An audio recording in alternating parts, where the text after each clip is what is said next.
Well, good morning, everybody, and or good afternoon, whatever time of day it is. Forgive me. Phil Wall here. It's great to be with you. Real privilege to be able to contribute to this conference and be involved in some small way. I'd like to begin, if I may, with an apology. Apology that maybe the film quality and the sound quality might not be as good as one would hope. Normally at home I have quite a good setup there that's been built for me to do online presentations, but actually I'm on holiday in France at the moment. So all I have is my iPhone that's resting on my laptop that's on the top of my notebook and a pack of tissues and a small trolley table. So hopefully it'll all stay there together and be able to be functional at least. And to be honest, I'd love to suggest that the content I'm going to share in the moments that follow is the most important part of this session. But actually, the truth is, it's the conversations you'll have together with your colleagues, your brothers and sisters that live in your world and do what you do. That'll be the most valuable. But hopefully, maybe one or two other things that I'm able to share might be of use to you. For those of you I haven't had the privilege of meeting, I'm a lifelong salvo or a fetal salvationist, often call myself. My parents were officers. And I'm just thinking, dressed like this, I did shave yesterday, but I think my retired, kind of passed away father would turn in his grave if he realised a son of his turned up dressed so casually for an army event. So I'm sure in heaven someone is going, "Oh my dear boy, what are you doing?"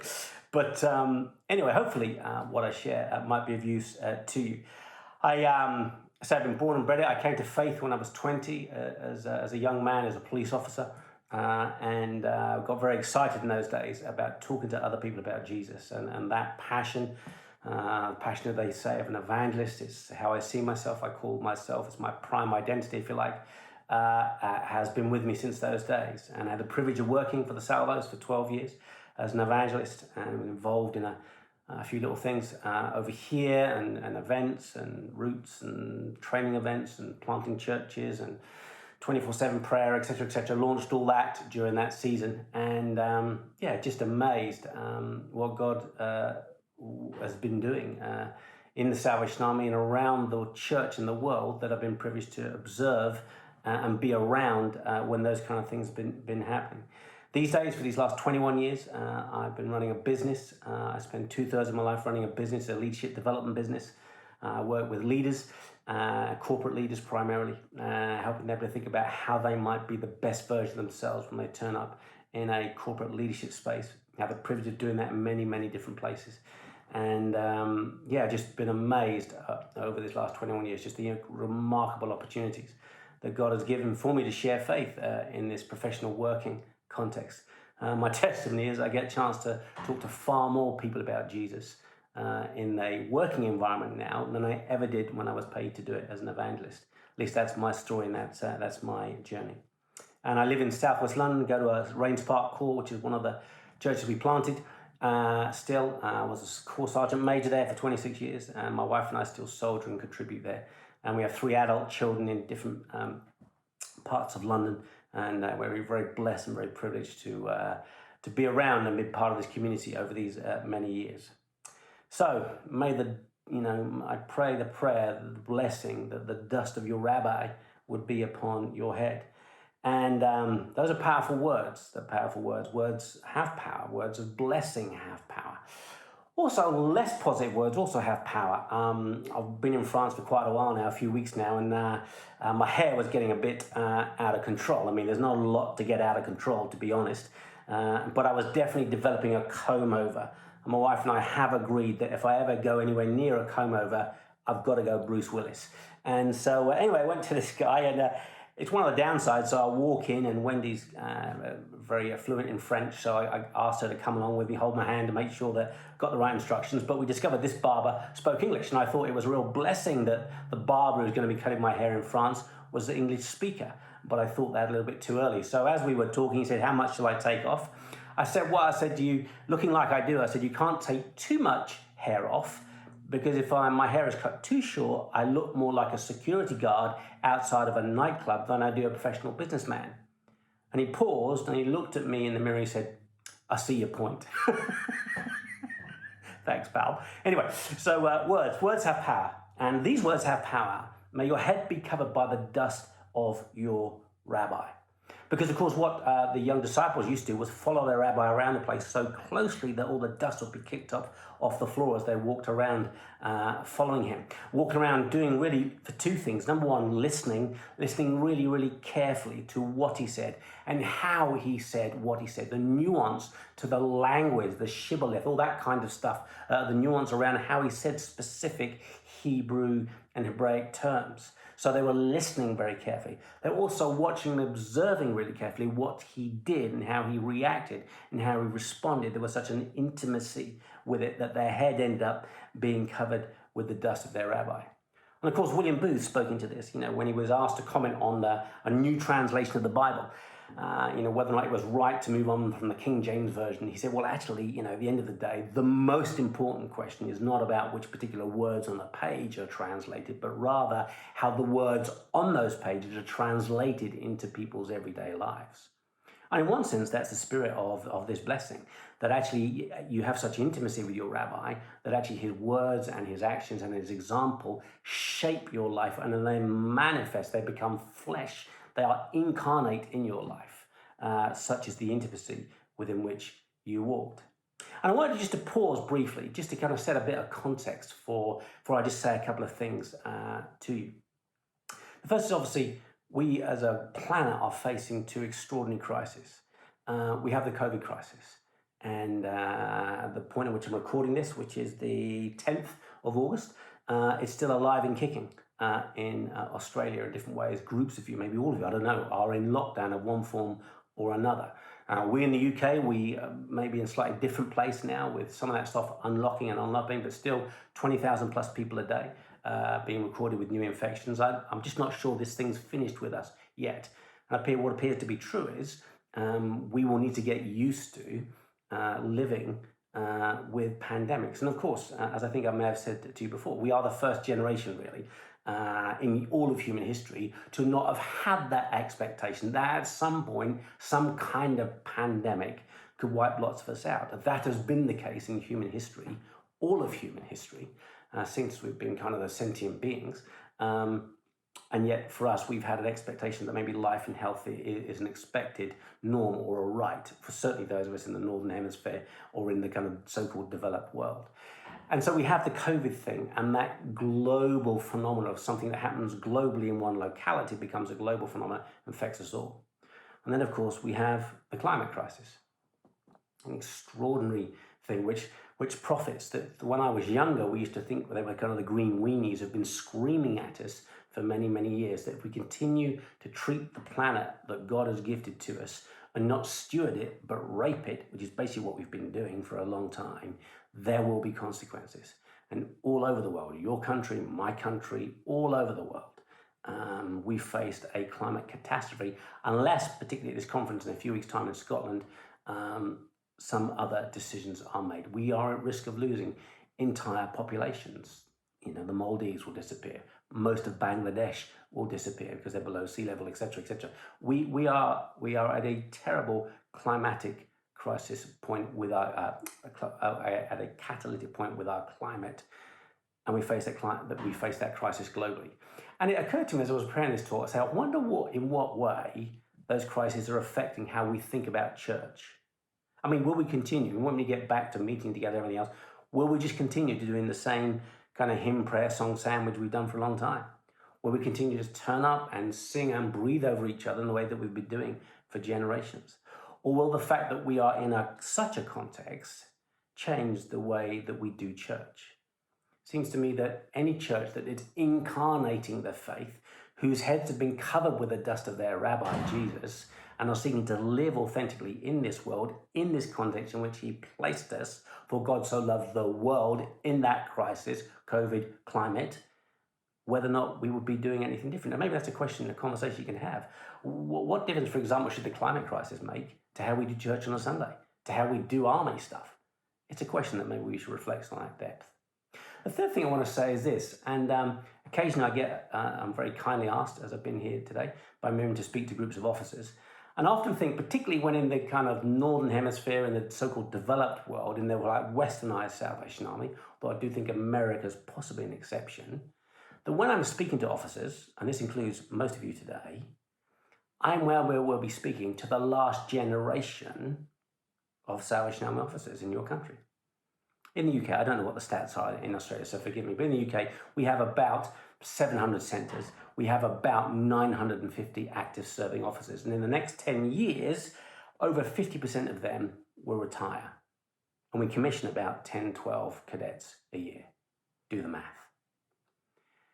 And that demographic time bomb has been staring us in the face for about 25 years, maybe longer than that. And what I find interesting as a leader and as someone who spends a lot of his time working with very senior leaders in very significant corporations is even though we've seen that time bomb coming, the climate would be another example of that, we continue to behave in the same way we always have.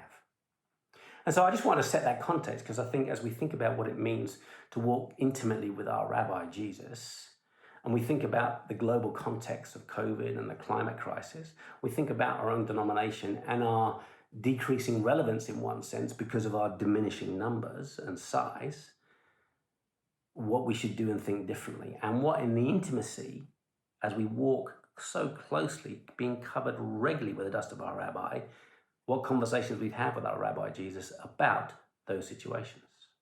Seems to me those are important and profound questions. So what I want to do is explore just really a simple question this morning. And the question is this: how do you stay dusty? How do you stay dusty? Many of us came to faith when we were younger. Me, it was age 20 for others. My wife, it was age 9, for others, maybe even earlier. We've been followers of Jesus for a long time. So how do you stay dusty? How do you not become stale? How do you stay intimate with your rabbi so that dynamism that often kind of was the mark of our early years of faith is still a living daily reality? Still like this old lady used to come to our church in her 80s, still kind of hungry for Jesus, chasing Jesus. I want to be like Sister June, as we called her. I want to be like her. I want to get up every day and say, Lord Jesus, how are you going to use me today when I'm 85? I want to do that. I don't want to be in my garden just pruning my plants. I want to be a guy that gets out of bed every day in my 80s saying, Jesus, how do you want to use my life today? Because that's what it means to walk closely, being covered with the dust of your rabbi in your more senior years. And probably do a bit of gardening and golf, definitely golf as well. So I want us to ask that question: how is it we stay dusty? And I want to suggest to you, the dust, obviously, it's a very common theme in the Bible. There's over 100 verses that relate to dust in the Bible. And of course, we are told on a number of occasions that from dust we come. Adam and Eve, Adama, the red dust of the Euphrates basin, Adama, Adam. We come from dust. Whether you see that as literal or whether you see that as metaphorical, that's not the point. The point is, it is from that we come. And so dust is an important theme in the Bible. And of course, it's that thing to which we eventually go back to. And so I want us to explore this theme together. How might we as individuals stay dusty? How do we stay dusty as leaders? Now, what I suggest to you really, it's around two things. It's around habits of intimacy and it's around habits of imitation. Habits of intimacy and habits of imitation. My life has got very exciting over the last 20 years as I spent a lot of my life reading resources on coaching, psychology, neuropsychology, and neuroscience. In fact, I reasonably regularly read an article from a magazine called Neuron Magazine. I mean, I really am in a quite extraordinary place and have an amazing life. But there are some really interesting things in there, and there are amazing bits of research. And this is one of the bits of research I read a little while ago, which I thought was fascinating. So we now have things called neural imaging scanners. They can put them on our brain and they can then show on a screen how our brain reacts. So we're going to use, let's think of a volunteer. Miriam. Miriam's going to be our volunteer. Thank you. So if we could all look at Miriam now, just for a moment, every single one of you. Please, all of you, thank you. Good. Okay, because we know she loves being the centre of attention. And so I want you to look at Miriam. Imagine Miriam is our kind of lab rat for this situation. Imagine she has on her head a neural imaging scanner and there's a big television screen in front of you. So what I'd like you to do, Miriam, is be my lab rat, and I'd like you to do the things I ask you to do. So what I'd like to do for me, Miriam, is to think about yourself as you are now. Just think about yourself as you are now, what you look like, what you think, what you do, how you behave. Just think about yourself for a second. Do that if you would. And as Miriam did that, we would then be looking on the screen and the neuroscanner would be showing a certain part of her brain would light up. Okay? Now I'd like to, Miriam, I'd like you to think about the last shop you went into or the last restaurant you went, because of lockdown that might be a little while, but the last petrol station you got gas from. And I want you to think about the person who served you. And I'm assuming you don't actually know that person that served you, and that person is a stranger. So I'd like you to think about that person who served you in the petrol station or shop. Now, the last person did that, and just think about that person for a second, if you would. And if we were looking at the screen, we would see that as Miriam thought about a stranger, another part of her brain would light up, a different part of her brain than the bit that when asked to think about herself. Now, Miriam, last bit of the experiment, I hope you're doing okay with this. What I'd like to do, Miriam, is I'd like to think about what you think you will be like in 20 years' time. Yeah, 20 years from here on in. I'd like you to think what you would be like in 20 years' time. And this is where it gets fascinating. Because when I asked Miriam to think about what she would be like in 20 years' time, the same part of her brain that lit up when I asked her to think about the stranger would light up. Because our future self neurologically is a stranger to us. And so as we start to think, for example, about who it is we want to be and the kind of leaders we want to be and the kind of followers we want to be and the kind of people, women and men we want to become,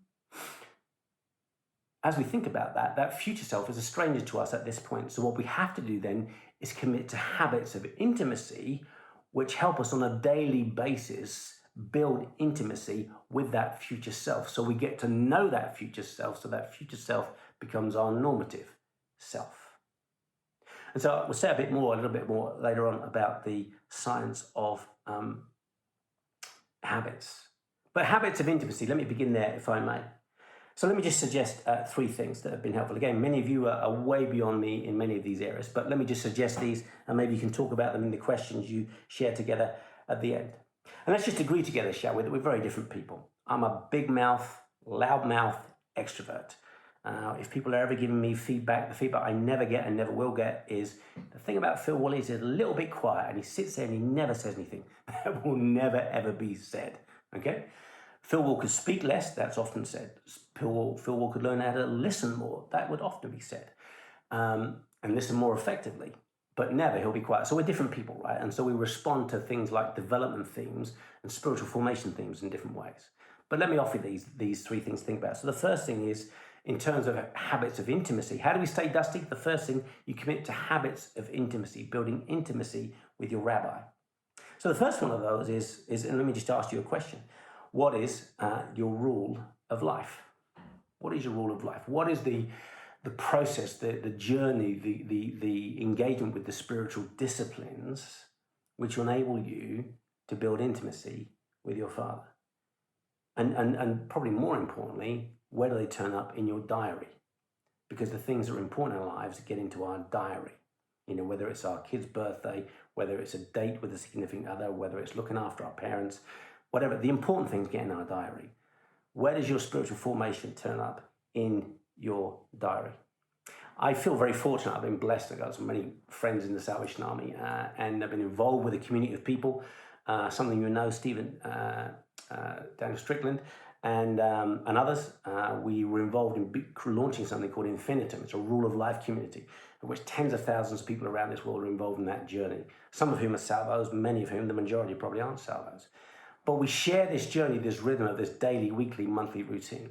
And every day I found over since we've been on this journey, those last 5-6 years now, that actually it's really been very, very helpful to me to have that daily discipline of committing myself to the 3 vows of surrender, generosity, and mission, the 3 vows of Infinitum rule of life, and visiting those each morning.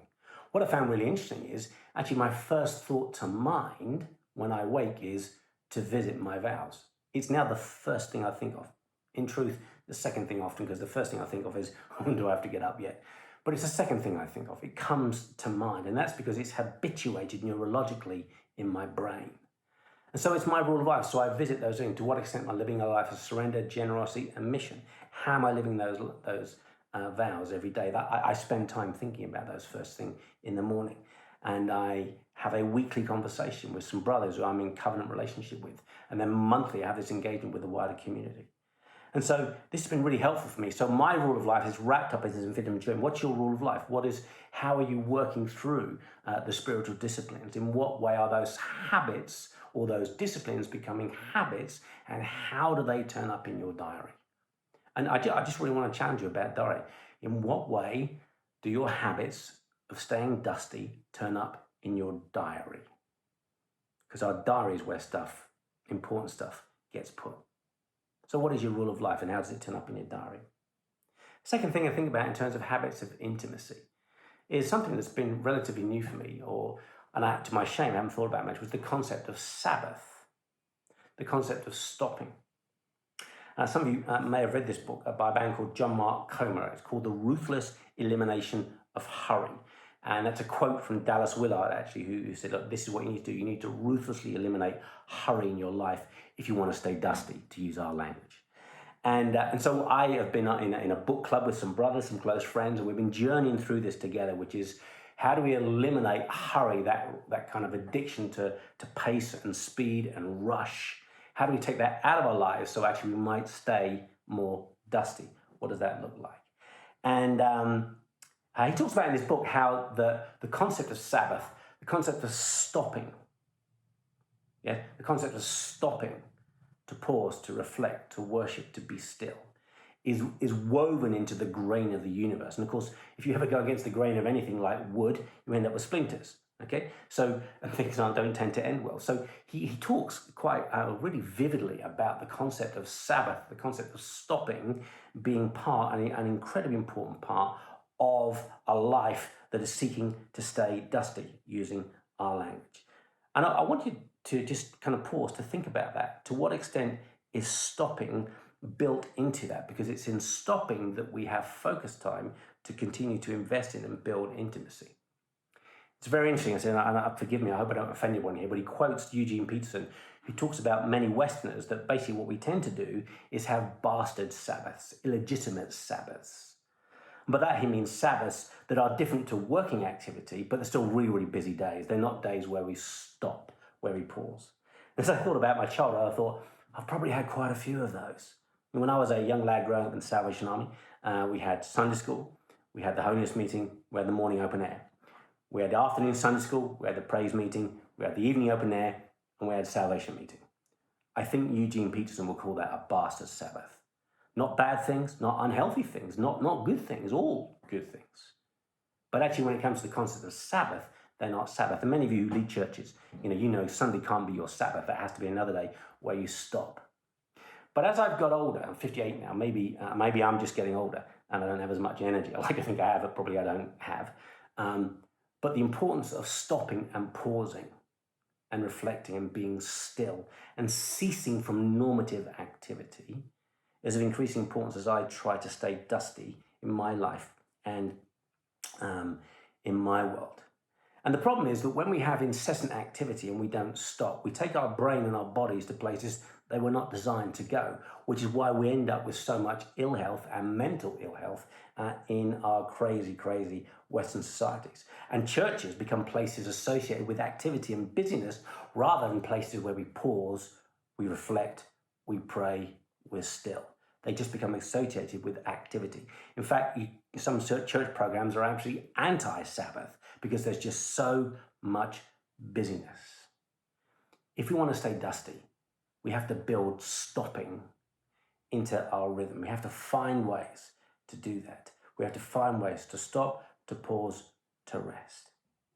And all sorts of ways to do that. So one of my challenges around that has been the use of my phone. I remember with my teenage kids saying, put your phone down, put your phone down. And yet I found myself addicted to my news apps. So I've taken some news apps off and I've created these new rhythms. So for example, I won't look at my news apps until I've done my devotions in the morning. I kind of built that they call it habit stacking. I said, okay, I need to make sure I have my discipline in the morning. So before I look at my news app, I'll make sure I do my daily devotional. And so I kind of build those habits in together. And I work a lot this with clients. I have a client who gets up at 5:30 every morning, and he's what they call a trader, a hedge fund portfolio manager trader. And so what he would sometimes do, he'd put a kind of a trade on. He'd invest hundreds of millions of dollars in one particular currency movement, on the New York Stock Exchange, if you like, and go to bed and then wake up and see what happened on the Asian market, see how that's affected him or affected the trade he's put on in New York in the Asian markets next morning. Well, of course, if the markets have moved against him, he's anxious from 5:30 in the morning.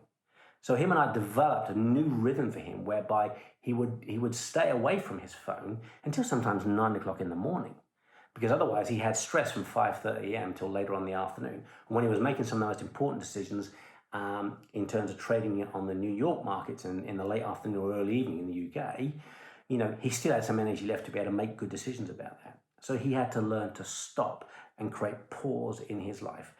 Important for him to do his job, important for us as followers of Jesus to stay dusty, to stop and pause. So that's one of the things I'm trying to do, to build different habits of stopping certain things, stopping certain activities, so I learn to rest. Long way to go personally with this. As a family, as a couple, my wife and I have a long way to go. We're on holiday. My wife did something radical. On the first day of the holiday, we're here for a month. On the first day of the holiday, she took off her watch and she said, I'm not putting my watch back on until we go home. Because at home, because she's such a disciplined, organised person, have to be if you're married to a nut like this. That's been very difficult. So she has to run her life and run our family and run our home, in a very timely fashion. So she's taken her watch off, so she's not driven by that, but driven by other rhythms. It's a form of stopping. Then there was the concept of solitude that he talked about. And again, I won't talk much about that because I know there's so little about it. And as we read it and as we talked about the discipline of solitude, I realized that actually it's not that I find solitude difficult, it's just that I resist any form of being alone. I mean, if I'm working at home on my own for a day, it's a disaster for me because I get lonely after 10 minutes and I ring someone. It's a nightmare. So for me, solitude's been really difficult because solitude and Sabbath, they kind of sit closely together, great moments to actually pause and build intimacy, habits of intimacy with Father God, with our Rabbi, to build that intimacy. And yet solitude is something I found incredibly difficult. But of course, it's the Jesus way, right? It is the Jesus way. Even Charles and John Wesley's mother, 10 kids, the way she would create solitude was to actually put a towel over her head, put a kind of a dishcloth over her head and say, right, when this is on my head, you leave me alone. That was the way she did it in a crazy home of 10 kids and was a remarkable woman of faith and obviously set the platform for the Methodist movement from which we came. But let me encourage you to think about not only the role of stopping, but also the role of solitude in your probably weekly might be too big, maybe monthly rhythm of life, so that you might help yourself stay dusty by building that habit of intimacy. One last thing on this before we move on to thinking about imitation, which is habits of intimacy around relationships. We need to remember as followers of Jesus that, the Christian faith is not just a word, but it's also a way. It's not just a word made flesh, it's the way. We were known as people of the way, as the book of Acts tells us. And there is a way that Jesus lived in relationship with others. We often see it, and people like myself have taught that, Peter, James, and John, they were his key kind of mentoring relationships, and he took those guys aside intimately at times to kind of invest and disciple them. And we say, well, he did that for their benefit because of the roles they were going to play in the future. But I want to suggest, because Jesus was not only fully God but fully man, that he did that not just for their benefit, but for his own benefit. He had close, intimate relationships with those three brothers because he needed them. He needed their encouragement, he needed their support, he needed their friendship. Maybe at times he needed their counsel, who knows? But he needed them. And we see in the Garden of Gethsemane, right? He asked them to stay with him, to stay awake, as he prayed and he kind of toiled in the Garden of Gethsemane before his crucifixion. Could you not tarry with me for this 1 hour? He needed his mates because he's a human being. And the way of Jesus and the way of our Rabbi, not just the words of our Rabbi, but the way of our Rabbi, is intimate relationships with brothers and sisters of faith. I, for many years, had the privilege of speaking at the ICO. And I've did that, I think, 26 years, something like, maybe a little bit longer, I can't remember. And it always shocked me how isolated many of the leaders I met there were. It also shocked me and saddened me how few of them had deep and rich, intimate relationships with Christian brothers and sisters. When I worked for the Salvation Army, I was visiting somewhere up in the north of England, and one of the divisional officers was given the task of driving me to my billet one night, but it was about 25, 30 minutes away, a long way away from where the hall was. And so he drove me back to my billet after the Saturday night event. And this man actually knew my father. He's of my father's generation.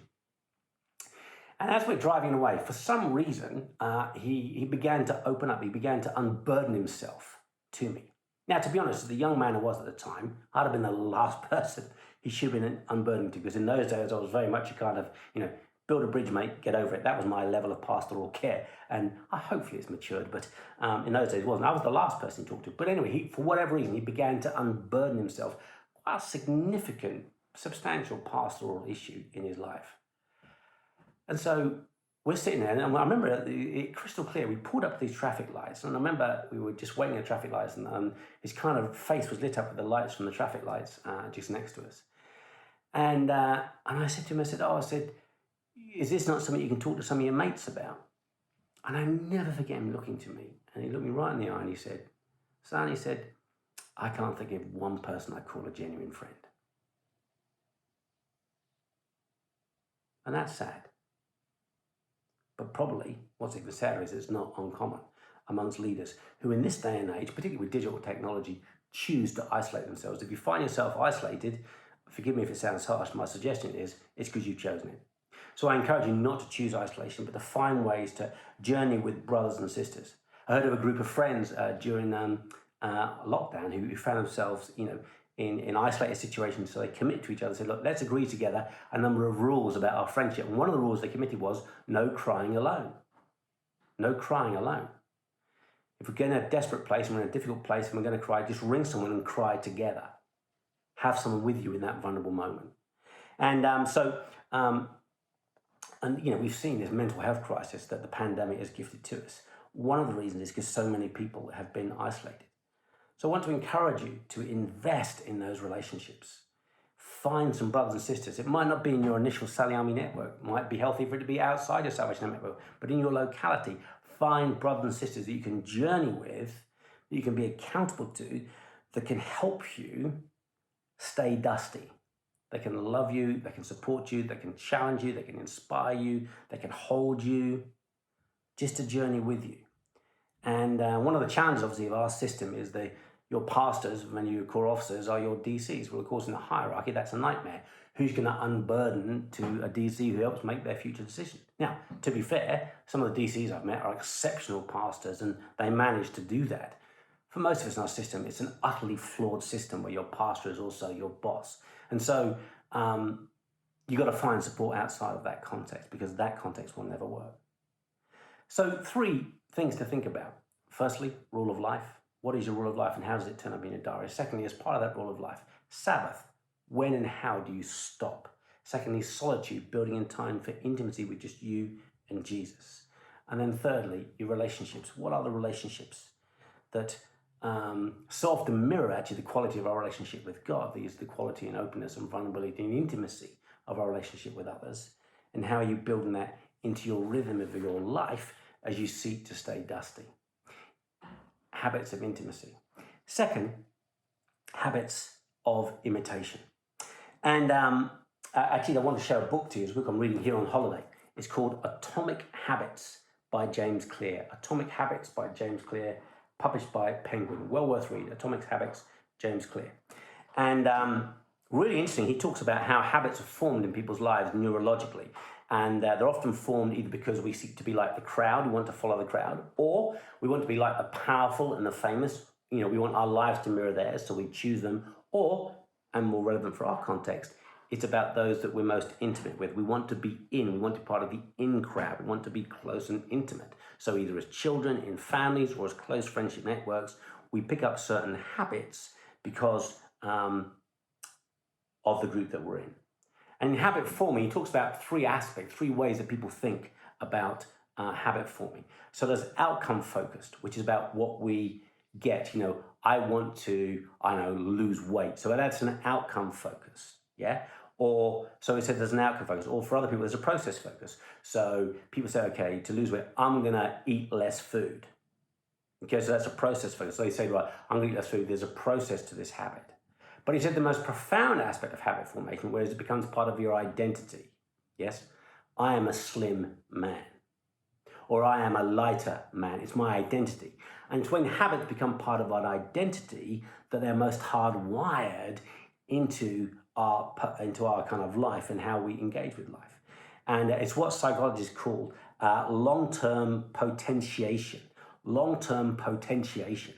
And a guy called Hebb, H-E-B, and there's this thing they call it Hebb's law, which is basically through the habitual repetition of an activity, neurons begin to relate to each other in different ways. And as he said, neurons that fire together, wire together.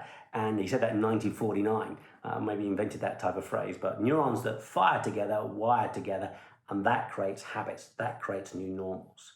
And when they're embedded into our identity, I do this not because of the outcome I want or because of the process I go through, but because it's who I am, then it's more likely to actually become the new reality in our lives. Neurons that fire together, wire together, as I habitually commit to something that's part of my identity. I make these choices, I live this way because I am a follower of Jesus. It's who I am. How do I stay dusty? I commit to habits of imitation of my Rabbi Jesus because that's who I am. And so I wanted to just suggest two things to you before I wrap up today. And forgive me, I'm looking at the time now. I've gone on a bit too long, so forgive me. I hope you just stay with me a few more moments. And I just want to encourage you to think about two mindsets, the habits of Jesus and his mindsets. It's not difficult when we look at how we live to understand that one of the mindsets of Jesus that we would want to imitate is the mindset of abundance. Abundance. I mean, just think of his first miracle, right? So he's at a wedding, he's with his mum and maybe other members of his family, and they're having a great party, and people are already pretty much kind of up to their skin in alcohol and already pretty sloshed. And they said, oh, they're running out of like wine. And so, Mary turns to his son and said, son, sort it out. I mean, it's a rough translation of what she said in the Hebrew, or Aramaic rather. They said, but son, sort it out for me. So Jesus turned the water into wine. And of course, as salvos, it's quite a difficult miracle for us because it's at the point at which people were already sloshed and pretty well drunk that he then turned, water into amazing wine. This is the best wine you've kept till last, they said. But of course, as we know, as good salvations, as they drank that wine, the alcohol went away and became non-alcoholic wine as they drank it. Anyway, but he didn't just create a little bit of wine, he created an abundance of wine. Or the 5 loaves and the 2 fishes, right? It wasn't just enough food for the 5,000, there was an abundance of food for the 5,000. Or when the apostles were out, in the boat fishing, they said, Lord, we've been toiling all night, we haven't caught any fish. Jesus says, throw your nets on the other side. And it was so difficult, they had to haul it in. It got really difficult as they tried to haul it onto the beach. There was hundreds of fish in it. There was an abundance of fish. Why? Because our God is an abundant God. And so Jesus had an abundance mindset, an excessive, lavish abundance mindset, which the Apostle Paul describes so brilliantly in a number of his letters. Because Jesus, our God, our creator God, who spoke the universe into being, is an abundant God. And so the mindset of abundance is something we would want to love to imitate in our lives, because that spirit shapes us and it can be incredibly attractive. But I have to confess, it's a little bit alien to me. I grew up as an officer's kid, right? And my lovely parents, faithful people, godly people, people who faithfully were officers for many, many years. Both of them came out of kind of dirt poor poverty and with that classic Salvation Army converts. But they had something of a poverty spirit, to be fair. I remember growing up as a kid, and my dad would often say, be careful with that bit of furniture because it's the general's furniture. Be careful with that chair because it's the general's chair. I'm thinking, like, how much furniture does this bloke need, And that's what I grew up with. My parents, bless them, and maybe many people that came from poorer families did this, but the cellophane that covered the kind of material seats in the dining room, that plastic was on there for years because we're saving it for our retirement. And there's probably a balance between, appropriate frugality and simplicity and stewardship and a poverty spirit. As I look back now, too often it was a poverty spirit. And I read a really helpful book. It's called Dethroning Mammon by the Archbishop of Canterbury, and an amazing book. And a really helpful Lent reflections from 3 or 4 years ago from Archbishop Justin Welby. It's called Dethroning Mammon. And in one of the chapters, he reflects on John chapter 12, verses 1 to 7, the story of Martha and Mary in the alabaster jar. And he compares and contrasts now these two mindsets. So the kingdom mindset of Mary, where she comes and She breaks her alabaster jar. She blows her dowry as a moment just of extravagant, abundant, and lavish worship at the feet of Jesus. Compares and contrasts that to the kind of mindset of scarcity and fear of Judas, who said, hey, we could have taken that and used it. Why should you waste it? Blah, blah, blah. And so he challenges us in the book to say, hey, you do have a mindset, or do you have a theology and an economy of abundance and trust? Or do you have a theology and economy of scarcity and fear? And as you read the book, and as I reflect on it, I thought, well, what would it be like if the church was just addicted to this mindset of abundance, that we follow a rabbi who is an abundant rabbi, an abundant God, a lavish God? What would that be? How attractive would our lives be? What would it be like if people walk past our Salvation Army cool buildings? Hey, that's where all the abundant, lavish people go. That's where all the generous people go. That's where all the most kind of blessed, lavish, abundant, faith-filled, trust-filled people go. That's where they go. Imagine what that would be like, how attractive that would be. And the mindset of abundance is a really dusty thing. And it'd be wonderful to be regularly covered with that and commit, if you like, and become addicted to that, imitating that mindset. And as I reflect on this, and I'm at risk of offending here, and I really don't mean to offend. To be fair, when I was younger, I meant to offend at times, but I really don't mean to offend in what I'm going to say now. But lots of my friends, my family are officers, right? And it's part of my friendship network and what I'm deeply committed and have a deep, deep respect for. Those of you who know me, you know that. And I rarely come across a poverty spirit amongst officers these days. Rarely come across a poverty spirit. But far too regularly these days, I come across a spirit of entitlement amongst officers. I work in a crazy world. It's called the hedge fund world. It's a world of obscene wealth and obscene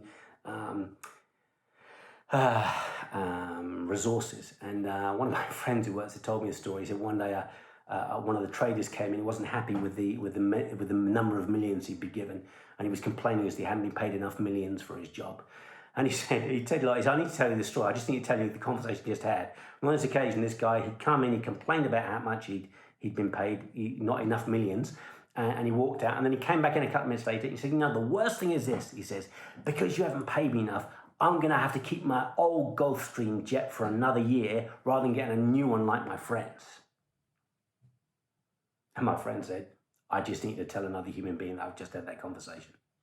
I don't mean that kind of crazy entitlement. I mean the other kind of entitlement. The army should give me this. The army should do that. The army hasn't given new curtains for the quarters or new tiles for the kitchen. The army should treat me like this. The army should treat me like that.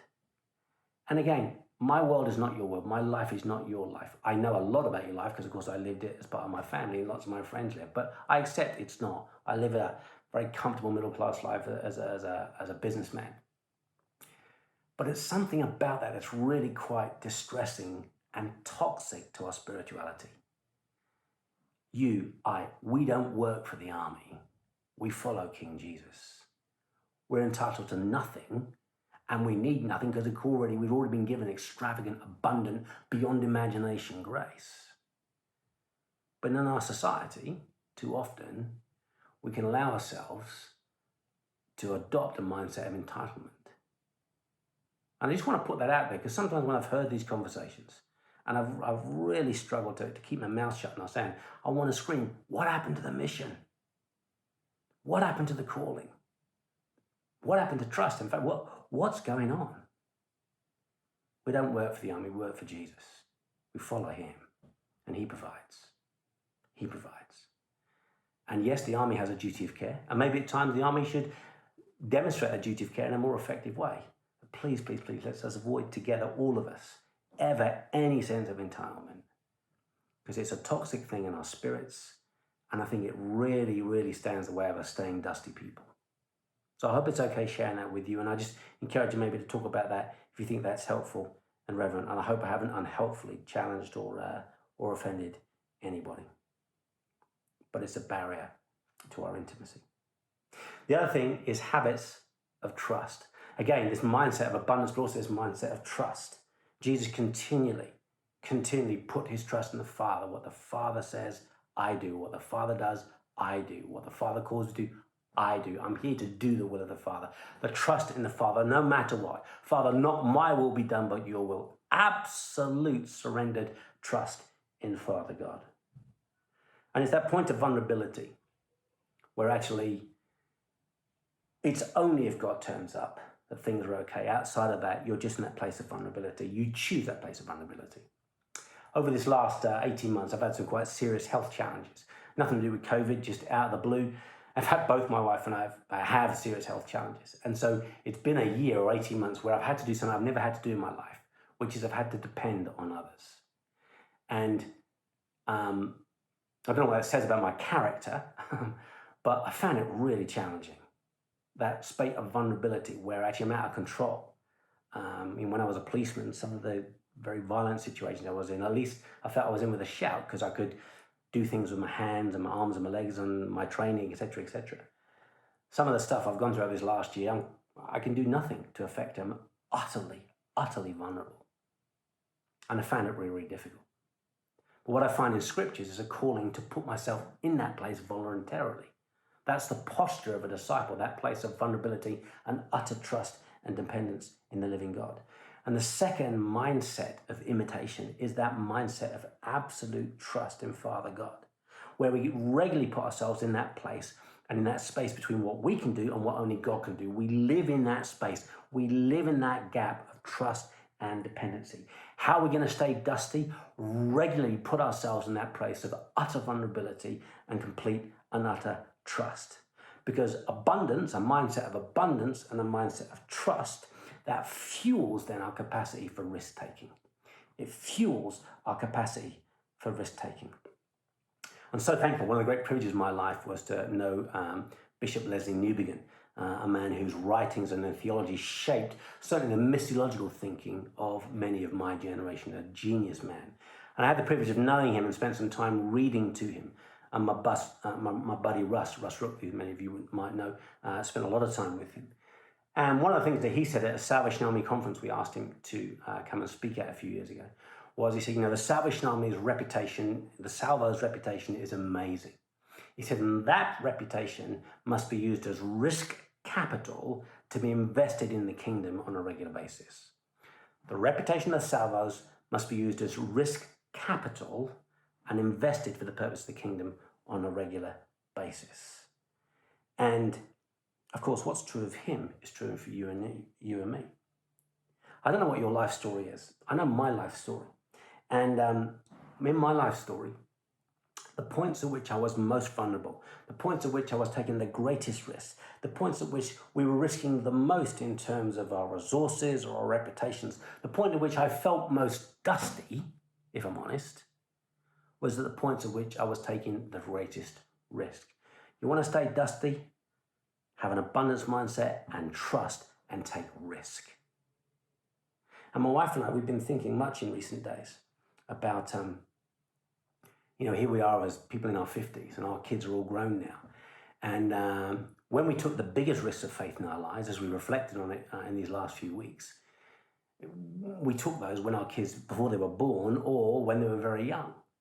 And so the question that we're asking as a couple these days is, so what do our kids get a chance to see now?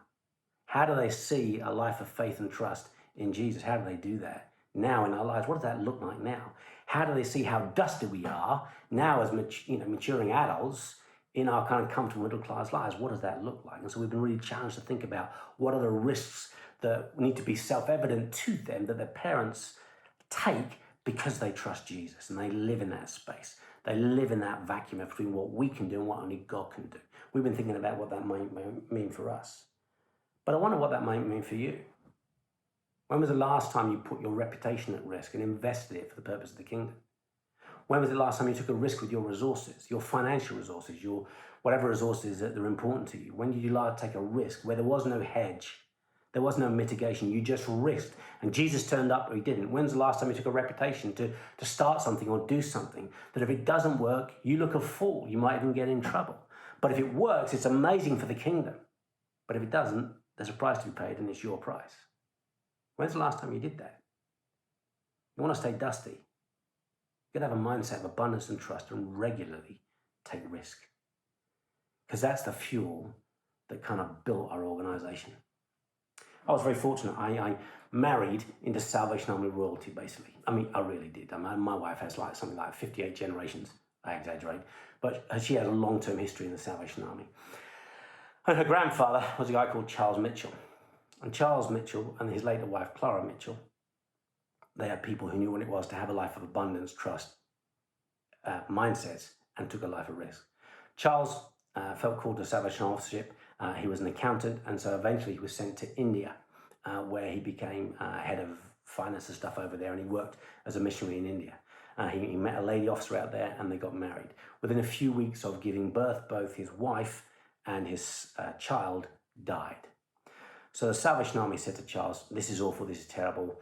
We need to send you back to England as you recover and grieve, etc., etc." And in the midst of his grieving, Charles turned to the Salvation Army and said, "That's really, really kind of you. But God called me to India, so it's to India, and in India, I must stay." A little while later, in kind of semi-rural Norway, a young woman called Clara, 19 years of age. She's at a Salvation Army meeting, surrenders her life to Christ, commits to Salvation Army officership. Says to Salvation Army, "Look, I want to become an officer." Said, "That's great. We're going to send you to England for a year here. You're going to learn English if you can, and then we'll send you to India," which is the response. She made a response to go to India. And so anyway, she got to England. She's there a year, and I said, "Look, there's a problem with you going to India, so we can't send you to India, but we're going to send you back to Norway." And she turned and she said, "Well, you can't send me to Norway." I said, "Why not?" I said, "Well, God will call me to India, so it's to India I must go." So eventually, things are organised. She gets sent out to India as a 19-year-old. She lands with all her equipment, with a guy who's there to help her. She walks 60 miles, 60 miles to her first appointment. And there, some months later, she met Charles. They fell in love. They got married. And, the result of that union was my father-in-law, his brother and his sister. One, Charles said, because of an abundance mindset in the grieving of the loss of his first wife and his first daughter, "God called me, so I must stay." Clara, aged 18 at the time, responded to a call to salvation, responded to a call to India, said, "No matter what the cost, it is to India I must go because God has told me to go, so I must go." Abundance, trust, life of risk. It's what built our organization. It's what built our denomination. And it's what will give us a future and ensure that those of you sitting in the room that you're in at the moment will not be, certainly in your country, the last generation of Salvation Army officers. How do we stay dusty? We commit to habits of intimacy. We commit to habits of imitation, mindset of abundance and trust, and a life of risk. And I hope some of that's been of help to you. And I've sent some questions over for you to think about. Forgive me for rattling on a bit too long this morning, but I'd just like to pray for you before I go. May God bless you, do abundant in you, amazing things, and be to you all that you need, and use you in ways far beyond what you might ever dream possible, because we follow a Rabbi who's an abundant God, and that's his promise to us. Allow me to pray. Lord Jesus Christ, I pray for all my brothers and sisters there today. I pray grace and peace and strength and courage. For those in pain, would you bring healing? For those who are feeling low and depressed and struggling, would you bring hope? For those that are confused, would you bring clarity? But for all, would you bring an abundance of your presence? And are able to become more and more what you would call them to be. May they walk so closely, so intimately with you, Lord, in intimacy and in imitation, that the dust of your presence would constantly be upon them, and they would be above and beyond more than they could ever dream of, the women and the men of God you would have them be. In Jesus' name, amen. Grace and peace to you all. God bless you. I'll speak to you soon, hopefully. Bye-bye.